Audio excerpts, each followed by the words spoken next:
Fascist হাসিনার আমল থেকেই তো আমরা দেখে আসতেছি যে দাড়ি টুপি মানেই হচ্ছে সে জঙ্গি, দাড়ি টুপি মানেই হচ্ছে সে রাজাকার। এখন সেই 1971 সালে সে রাজাকার থাকুক বা না থাকুক, দাড়ি টুপি দেখলেই ট্যাগ দিয়ে দেওয়া হবে। এবং যেহেতু শাপলায় যারা গণহত্যার শিকার হয়েছিলেন তারা মূলত দাড়ি টুপিওয়ালা মানুষই ছিলেন, আলেম সমাজ ছিলেন, এই জন্য মূলত তারা আন্ডাররেটেড থেকে যাচ্ছেন। আসলে শাপলা নিয়ে মানুষ আওয়াজ খুব একটা তুলছে না। আমরা যে তথাকথিত সুশীল সমাজ যাদেরকে দেখছি তারা তো এইসব শাপলা গণহত্যার বিষয়ে আওয়াজ তুলছেন না।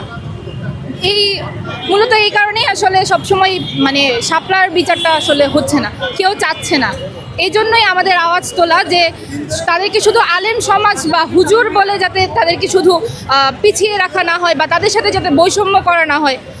বৈষম্যহীন বাংলাদেশে আসলে সেই বৈষম্যের আর সুযোগটা থাকে না। তাদের সকলকে আসলে মানুষ হিসেবে বিবেচনা করা উচিত বা মানুষ হিসেবেই তাদের বিচারটা তারা প্রাপ্য। এই দেশের কাছে তারা মানুষ হিসেবেই বিচার প্রাপ্য, কিন্তু তাদেরকে আসলে মানুষ হিসেবে না দেখে মানবাধিকার লঙ্ঘন হিসেবে না দেখে তারা শুধু হুজুরদেরকে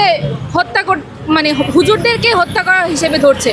আরেকটা বিষয় জানতে চাবো যে আমাদের দেশে একটা প্রাণী মারা গেলে সে হত্যার বিভিন্ন যে একটা সেক্টর আছে, যেমন সিনেমা জগৎ হোক বা অন্যান্য যে অভিনেত্রীরা হোক, বিভিন্ন মহল তারা বিচার চায় ওই ব্যক্তির বিচার অনুষ্ঠান করা হয়। কিন্তু আমাদের দেশে একটা হত্যার বিচার দ্রুত হয় না। একটা নারী দর্শন, একটা শিশু দর্শন, সেই হত্যার বিচার আমাদের দেশে হয় না। কেন এই দীর্ঘতি আমাদের মনে হয়?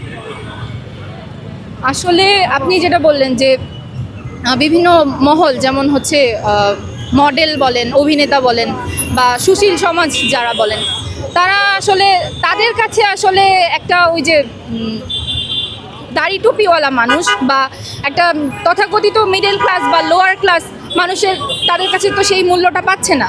একটা প্রাণী যেই মূল্যায়নটা পাচ্ছে তাদের কাছে, সেই মানুষটা তো তাদের কাছে মানুষ হিসেবে মূল্যায়িত হচ্ছে না, তারা তো মূল্যায়িত হচ্ছে লোয়ার ক্লাস হিসেবে, মিডল ক্লাস হিসেবে।